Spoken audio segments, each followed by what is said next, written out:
When I was 10, my world turned upside down. My mom passed away, and it was just me and my dad after that. He did his best to raise me alone, and despite everything, I never felt unloved. He was my rock, my biggest supporter, and my safe place. For years, it was just the two of us, and I never imagined that would change. Then, when I was 16, my dad remarried. Her name was Valerie. She had 2 kids from a previous marriage, Emily, who was a year older than me, and Lucas, who was a year younger. At first, I tried to be optimistic. My dad was happy, and I wanted to believe that this could be a good thing. Valerie was polite, overly so, like she was trying too hard to make a good impression. But it didn't take long for the cracks to start showing. At first, it was subtle. Little things that I could almost convince myself were accidental. If we went out for ice cream, they'd get their orders first, and I'd be an afterthought. If Valerie picked up takeout, there'd be meals for Emily and Lucas, but mine would be missing. The real shift happened when we moved into a new house together. It had 4 bedrooms, one for my dad and Valerie, one for Emily, one for Lucas, and one tiny room at the end of the hall. That was mine. Emily's room had a balcony. Lucas had a built-in study area. Mine barely fit a bed and a dresser. I tried to talk to my dad about it, but he brushed it off. It's just an adjustment period, he'd say. Let's give it time. But time only made things worse.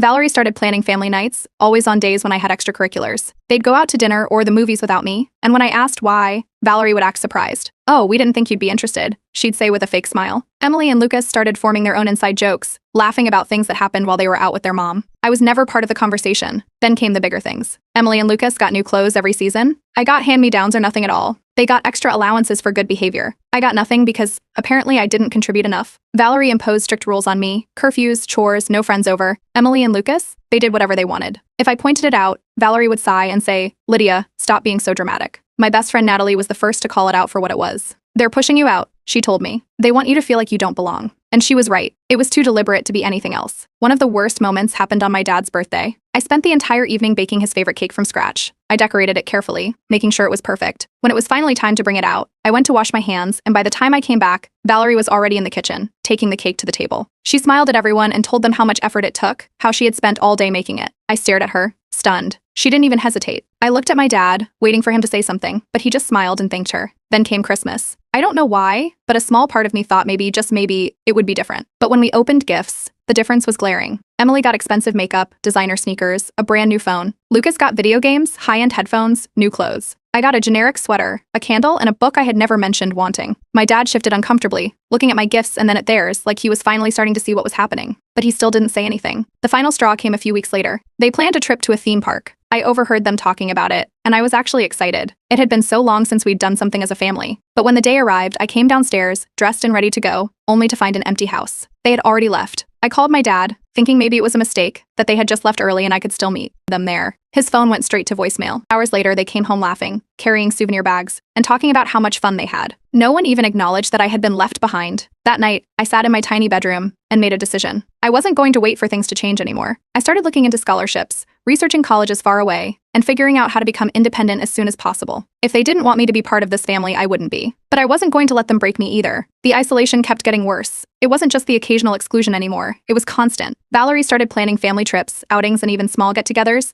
but I wouldn't find out about them until it was too late. One afternoon, I came downstairs to see suitcases by the door. Everyone was dressed like they were headed somewhere. When I asked, Valerie looked at me with fake surprise. "Oh, we're just taking a quick weekend trip. Didn't your dad tell you?" He hadn't. By the time I turned to him, he looked guilty but said, "I thought you were busy with school." The trip was already paid for, the car packed, and there was no extra room booked for me. At school, things weren't much better. I started noticing that my study materials weren't where I left them. My notes would be missing, my textbooks misplaced. I'd leave my laptop in my room and come back to find tabs open to completely unrelated websites, as if someone had been messing with it. Emily and Lucas started using my desk when I wasn't home, claiming they needed more space. It got to the point where I had to carry my important papers with me at all times just to keep them from getting lost. Whenever I tried to talk to my dad, Valerie had already gotten to him first. "She's just being overly sensitive," she'd tell him. "It's normal for siblings to have little disagreements." And because he didn't see what was happening when he wasn't home, he believed her. He told me to try harder to get along, not realizing I was the only one making any effort. Then the car key incident happened. My dad had given me permission to borrow his car for emergencies, but one morning when I went to grab the keys, they were gone.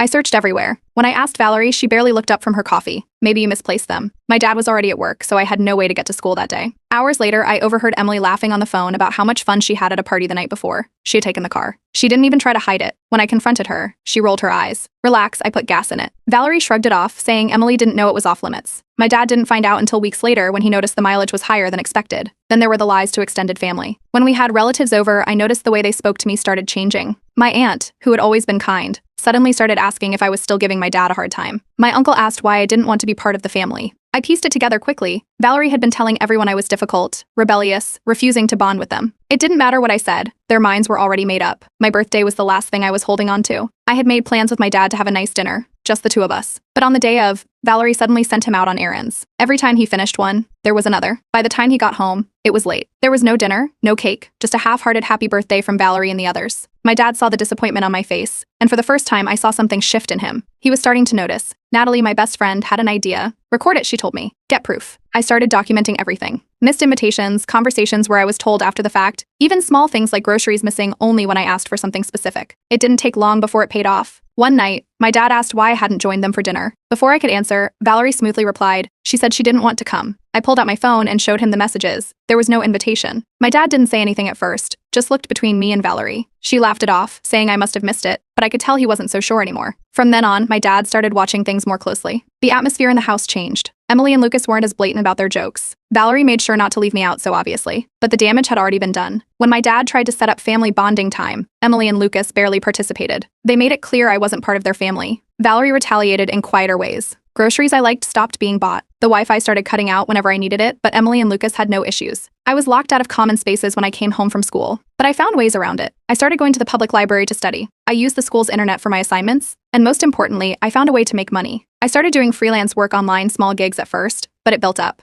I didn't tell anyone. I saved everything. It gave me a sense of control, knowing I was working towards leaving. Then came the credit card incident. One afternoon, my dad got an alert about a large purchase on his card, on hundreds of dollars spent on clothes. Valerie casually said, "Oh, Lydia probably forgot to tell you." I wasn't even home when it happened. My dad checked the bank records, saw the location, and realized I couldn't have been responsible. Emily and Lucas had used his card. Assuming the acceptance letter arrived in a thick envelope, and I knew what it meant before I even opened it. My dream college, far from this house, far from everything that had been weighing me down. I stood in the kitchen, envelope in hand, when Valerie walked in. She glanced at it and gave a forced smile. "That school is really expensive. Your father and I were thinking it would be better if you went somewhere closer to home." I folded the letter carefully and placed it back in the envelope. I had been waiting for this moment. "I've got it covered," I said. Valerie's smile faltered. I pulled up my savings account on my phone and showed her. Months of freelancing, tutoring, and doing whatever I could to save had added up. Through a mix of freelancing, tutoring, and a partial scholarship, I had saved enough to cover my move, my first semester, and a small emergency fund. It wasn't much, but it was enough to start fresh. "I don't need anything from you," I said.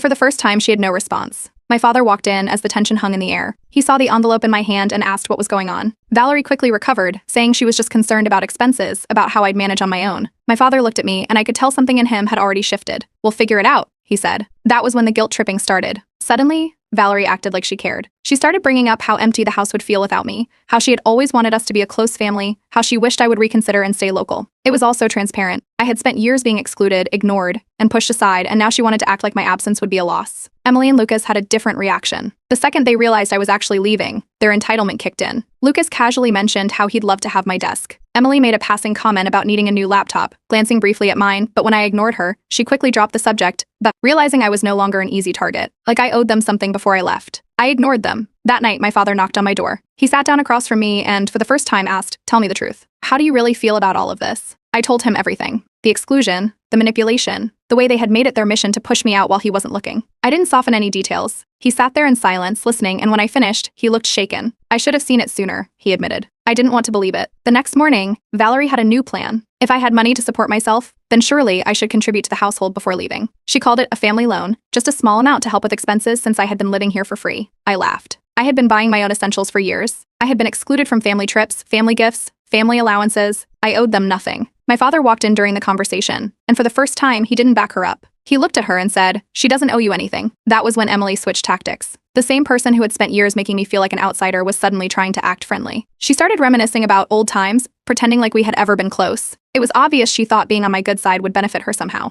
I didn't entertain it. I started packing. My father noticed, and instead of looking sad or hesitant, he simply said, "I support your decision." I saw the way Valerie's expression hardened at those words. She had spent so much time making sure I was isolated, but now she was the one losing control. Then came the financial unraveling. My father had always been the main provider, but now that he was paying closer attention, he started asking more questions about where the money money was going. He started pulling back, not blindly handing over his income like he used to. I could see the panic in Valerie's eyes. Emily and Lucas weren't going to get everything handed to them like before. It all came to a head at a family gathering. Valerie, desperate to regain control, tried to paint me as ungrateful. She spoke about how she had done everything to make me feel like part of the family and how I was abandoning them. But this time, people weren't so quick to nod along. My father didn't defend her. A few relatives exchanged glances. I wasn't the one who looked bad, she did. Lucas, who had been spoiled his entire life, finally snapped. He muttered something about how I was ruining everything, how our father was changing because of me. He saw it before even Valerie did. Things were shifting, and their comfortable lifestyle was slipping through their fingers. The day I left, I didn't take anything that tied me to them. My father helped me load my bags into the car. He hugged me before I got in. "I'll visit," he said. "I promise." Valerie, Emily, and Lucas stood in the doorway, watching. They didn't say a word, but I could see it in their faces. They had spent years trying to push me out, and now that I was finally leaving, they were the ones panicking. Moving into my college dorm was like stepping into a new life. The room was small, nothing fancy, but it was mine. No one to take my things. No sudden rule changes designed to make me miserable. Just peace. I set up my space, unpacked my bags, and for the first time in years, I felt like I could breathe.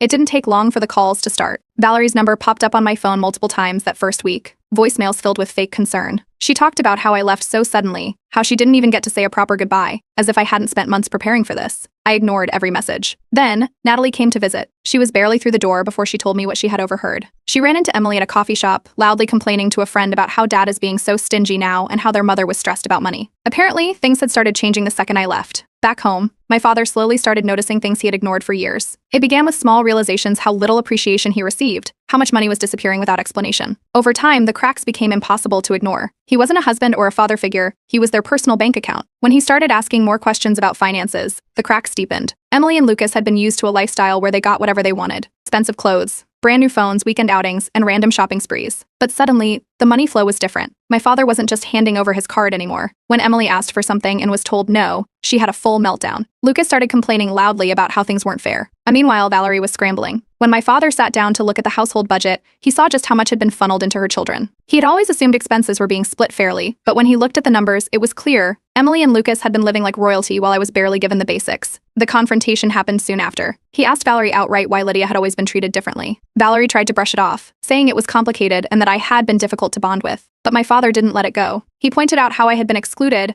how I had to work for everything while Emily and Lucas got everything handed to them. Valerie kept deflecting, but the more she spoke, the more obvious it became. She had no real excuse. Then came another revelation. My father asked about my missing belongings. A few things I didn't have room to take with me. Books, a jewelry box for my mother, a few personal keepsakes. They were gone. Valerie looked uncomfortable. Emily, however, slipped up. She casually mentioned how she had borrowed a few things. My father turned to her and asked what exactly she had taken. That was when the backtracking began. First, she denied it completely. Then, when pressed, she changed her story. She claimed I had never said I wanted those things, as if it was my fault for not putting a lock on them. When my father kept pushing, she finally started crying, saying she didn't think it was a big deal. It was a big deal. After that, my father started sleeping in the guest room. It was a quiet, undeniable shift in their marriage. Valerie tried to pretend everything was fine, but the tension in the house was obvious. And my father wasn't staying silent about it. He started talking to extended family, telling them what he had realized, what he had ignored for too long. And suddenly, those same relatives who once saw me as difficult were starting to see Valerie for who she really was. Meanwhile, Emily and Lucas were struggling. Without unlimited spending money, they started acting out at school. Teachers were calling home, reporting attitude problems, skipped assignments, and general entitlement. The comfortable life they had always known was slipping, and they didn't know how to handle it. At first, Valerie acted indifferent to my absence, but over time, I started hearing from extended family. Little comments about how she hoped I was doing well, how she wished things had been different. Eventually, when my father started cutting her off financially, the messages became more direct, pushing for reconciliation. I made my response clear: I wanted nothing to do with her. Then I blocked her. No more voicemails, no more fake concern, no more attempts to reel me back in. And the moment I did,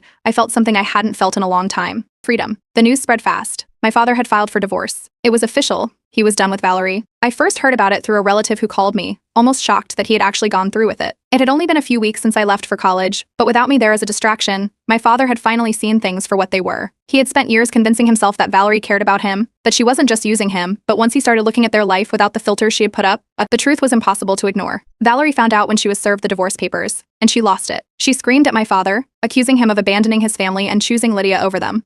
She went on about how he was ruining the life they had built, how he was heartless for turning his back on Emily and Lucas. But my father had already made up his mind. That was when reality started sinking in for her. Without my father's financial support, her entire way of life was crumbling. Emily and Lucas were used to spending money like it grew on trees. My father had always been the one funding their lifestyle: expensive clothes, endless subscriptions, the latest gadgets, frequent trips. But now, that safety net was disappearing. In an attempt to soften the blow, my father offered a final compromise. He agreed to cover one more year of their housing costs so they could adjust, but after that, they were on their own. No more unlimited spending. No more credit cards. Just one last year to figure things out. Valerie tried every tactic she could think of. The anger turned to pleading. She cried, promising they could work through this, that she had made mistakes but could change. But my father had spent too much time reflecting, going over everything he had ignored, and this time he wasn't going to let her manipulate him. He stayed firm. Emily and Lucas didn't take the news well either. They were furious, but instead of blaming their mother for mismanaging everything, they turned their frustration toward me. Within hours of the news breaking, they were posting online, making vague complaints about certain ungrateful people who had ruined their family. I ignored it. They had spent years treating me like an outsider, and now they were dealing with the consequences of their own actions. Meanwhile, my father reached out. He wanted to talk. For the first time, he genuinely apologized, not just in passing, but fully acknowledging how much he had ignored. He admitted that he had let his love for Valerie blind him, that he should have stepped in when I was younger, that he had failed to protect me. We met for dinner at a quiet place near my college, and for the first time in years, it felt like he was really present. He told me he had been going through their finances, realizing just how much money had been funneled into Valerie's children, while I had been left with almost nothing. He was angry, not just at her, but at himself for not seeing it sooner. I told him to protect himself. Valerie had spent years using him, and she wasn't going to go down without a fight. I suggested hiring a lawyer to ensure she couldn't drain him any further during the divorce settlement. He nodded, saying he had already started looking into it. But Valerie wasn't done yet. In a last-ditch effort, she cornered my father and told him she would spread rumors that he had been abusive if he didn't reconsider the divorce. She tried to play it off as a warning, saying she didn't want things to get messy, but my father called her bluff immediately. He told her he had already gathered proof of her financial manipulation, her favoritism, and her treatment of me over the years. If she wanted to fight dirty, he was more than ready to push back. That was when she panicked. She thought she could control the narrative, but instead, my father started telling the truth to the extended family. For years, she had painted me as the problem, the difficult stepdaughter who refused to integrate into the family. But now, with my father openly discussing what had happened, the story was shifting. When Valerie tried to turn the family against him, claiming he was abandoning her, people started asking questions. They wanted to know where all the money had gone, why she had let her children live so comfortably, while I had been barely considered part of the household. She wasn't prepared for that level of scrutiny. She fumbled through excuses, but instead of sympathy, she was met with skepticism. The power she had held over my father for so many years was slipping, and for the first time, she had no way to stop it. The divorce became public knowledge fast. People who had once sided with Valerie, believing her stories about being a caring stepmother, started distancing themselves. It wasn't just that she had lost control over my father, it was the realization that she had lied to so many people for years. When the truth came out about how she had drained my father's finances while treating me like an outsider, her carefully crafted image started falling apart. Emily and Lucas were hit the hardest. Without my father's money supporting them, they had to downsize. The house that had once been their personal playground was too expensive, and within weeks, they had moved into a much smaller apartment. Their spending habits didn't adjust as quickly as their circumstances, and soon complaints started showing up online about how unfair life had suddenly become for them.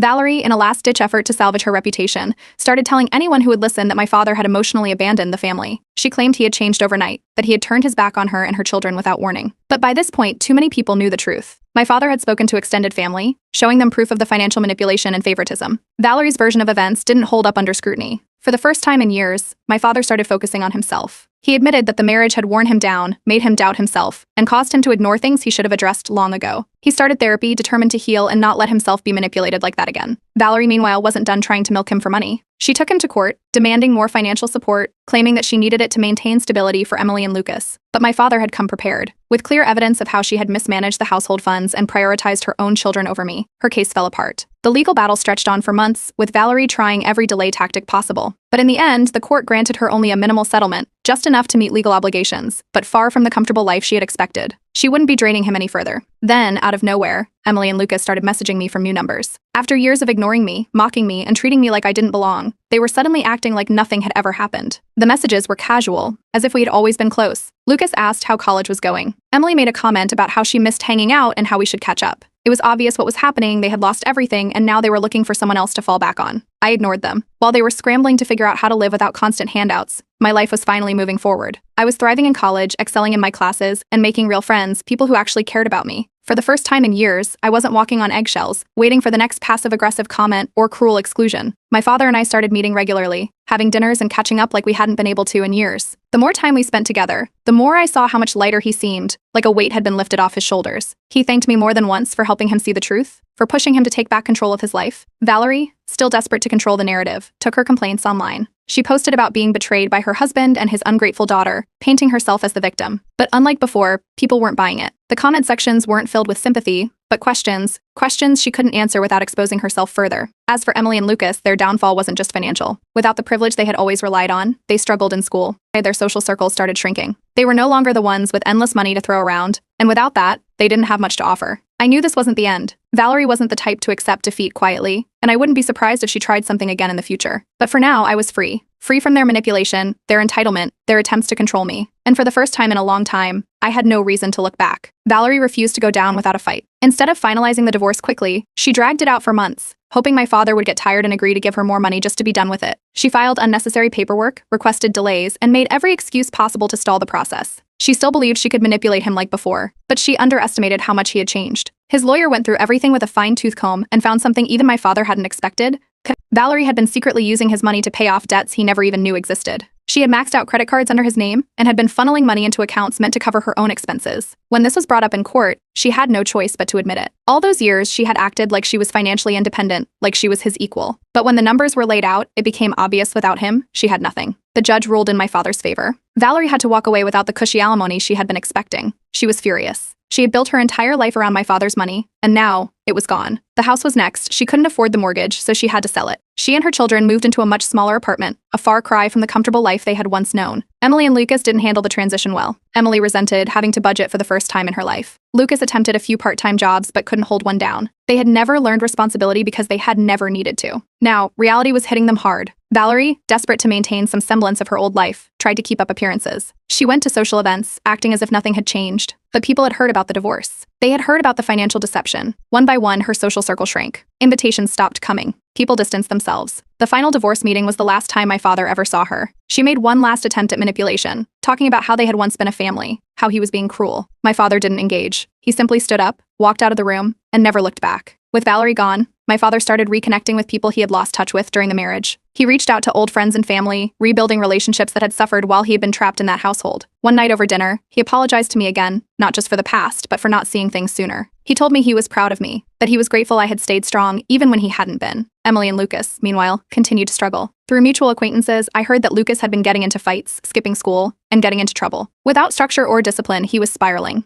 Valerie, for the first time, realized she wasn't in control anymore. Emily, still desperate for an easy way out, messaged me out of nowhere. She acted like we had always been on good terms, telling me she missed me and that we should catch up. I ignored her. It was obvious what she wanted. Then came my college graduation. My father was in the front row, cheering louder than anyone else. There were no messages from Valerie, no fake apologies from Emily, no passive-aggressive posts from Lucas. They were completely absent, just like they had always been. And for the first time, I realized I didn't care. My father, instead of rushing into another relationship, focused on himself. He picked up new hobbies, spent more time with friends, and strengthened his bond with me. One evening, as we had dinner together, he told me I should have been there for you sooner, but I'll never take you for granted again. For the first time, I truly believed him. I secured a job, moved into my own apartment, and fully moved on. The past no longer had any hold on me. Then, one day I got a long message from an unknown number. It was from Valerie. It started with fake concern, fake apologies, talk about how family should stick together. Then at the end, she slipped in the real reason she was reaching out. She needed money. A small loan to help with a few financial troubles. I smirked, screenshotted the message, sent it to Natalie with a laughing emoji, then blocked the number and deleted it without another thought. For the first time in years, I was truly free.